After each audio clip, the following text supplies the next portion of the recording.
Well, heading into this week in the fight between Kron Gracie and Cub Swanson, there was a story that came out that Cub Swanson was being denied training at a few different jiu-jitsu gyms that were Gracie affiliated because of the fact that he's fighting Kron Gracie. And Kron was asked about this at a pre-fight presser, or not, I guess not really a presser, more like a pre-fight scrum. And he gave an answer that ticked off a lot of people. So what I'm going to do is I'm going to play his answer, and then I'll give my take on it because I don't think it's as simple as a lot of people are making it out to be. And recently, Cub Swanson spoke to, I believe it was USC Filters, and said he was, he got kicked out of a few jiu-jitsu school gyms because he's fighting you, and they didn't allow him to train. I'm curious to see if you're a school owner as well. If you have any thoughts on that. Yeah, I do. I have the way I grew up in training and fighting in martial arts is you basically have a clan, you have a team, and you're with your team forever, and if you leave your team, you're a traitor. That's the way I grew up, and in Portuguese they call it Creonte. And so for me, I have this instilled in me, and no matter how things are going with me or my team, it's always my team. I don't get to just pick and choose as I go along with this career, whether it's jiu-jitsu or whether it's fighting. So I think that in the olden times, the war, you have a clan, and you can't just go back, I didn't like this clan this time, and I'm going to go somewhere else. So I think ultimately, in modern day right now, you tell me something like that, I'm like, duh.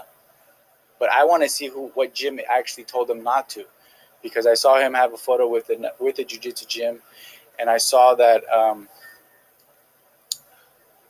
he said that, and I'm wondering what gym was that, because he doesn't have his gym already set up. He doesn't have jiu-jitsu training already set up. He doesn't have his whole team. He's been fighting for 15 years, and he doesn't have all these resources already.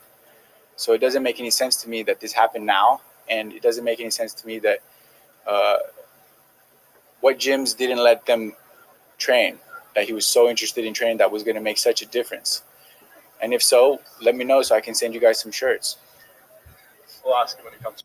Yeah, so that's the answer that he gave right there. So a couple of things on this. First off, there's just the argument of is what Kron is saying correct here, and then there's the argument of is what Kron is saying completely out of line for him, or is it just more or less something where it's a bit of a cultural thing, and that's the culture he's grown up in, and so it's not as though he's like being uniquely crass here. It's just that's just what the people around him say. So the main point he's making is that if you train at a certain jiu-jitsu gym, you should stick with that jiu-jitsu school. You should stick at that gym pretty much for life unless like something forces you out.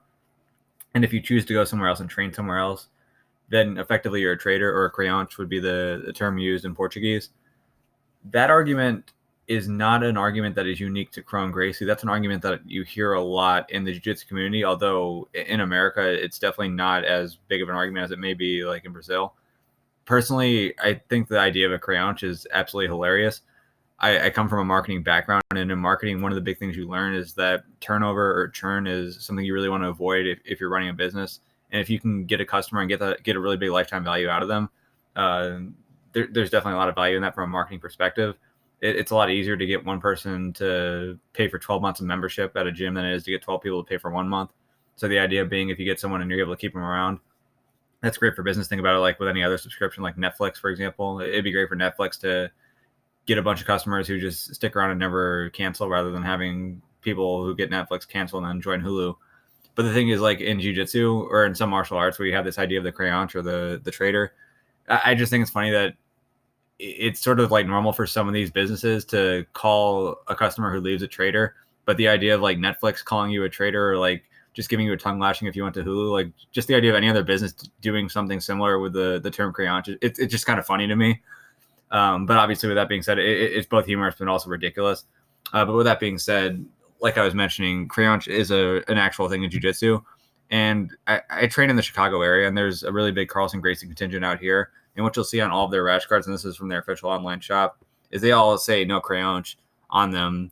So this idea of like a creonte being a thing, so someone training somewhere else being a thing, them being a trainer, or them being a traitor, that's not unique to Kron Gracie at all. It definitely has some cultural ties in jiu-jitsu. Now, the gym I'm at now is not a no creonte type of place. They don't mind if I go train somewhere else and pick up some new techniques, and I feel like that's the proper way to do it.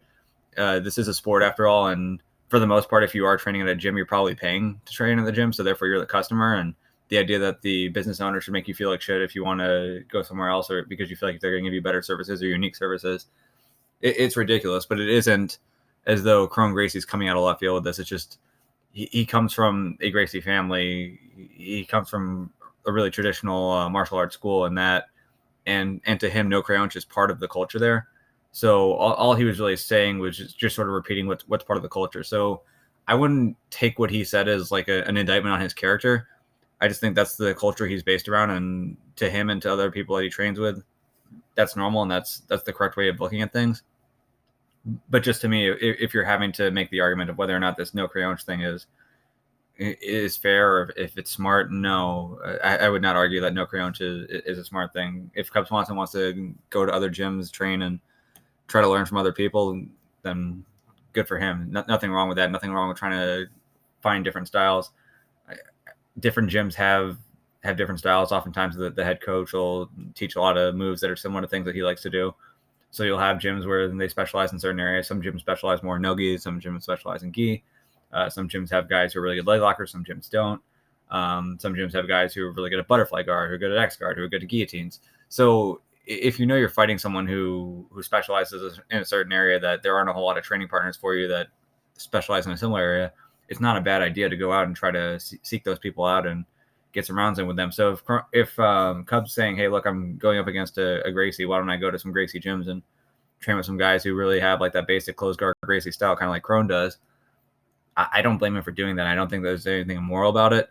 So the point that Kron's making, where he's making it sound as though he's a traitor, I don't agree with Kron on that, but I also know where Kron's coming from, and I don't take it as any proof that Kron's like a bad person or that Kron is doing anything that's like uniquely wrong to him in calling Cub Swanson out and insinuating that he's a Creonte.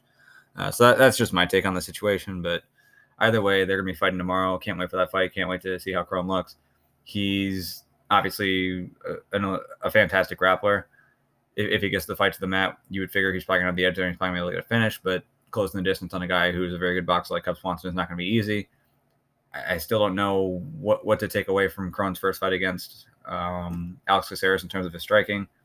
But closing the distance isn't going to be easy against Cub Swanson. He's going to either have to throw some strikes to get in there. He's going to have to do something to close the distance. That part of the fight's going to be very interesting. If he does close the distance, is he going to be able to secure a takedown? And then if he does, how much time is he going to have to work with it? And is he going to be able to get a finish within that time period? So we'll see how that goes. Definitely an interesting fight. If Kron does get the win here, it'll definitely set him up for another big fight in featherweight, and he could find his way towards the top of the division rather quickly, just because of a name like Cub Swanson getting a win over him would definitely mean a lot. So good fight to look forward to. But if you saw that interview and you took away that Kron was just being an absolute asshole, it's just important to understand the culture that he comes from, and it's still a culture that exists today in a lot of other gyms, not just under Hickson's watch, but even in the Carlson Gracie family.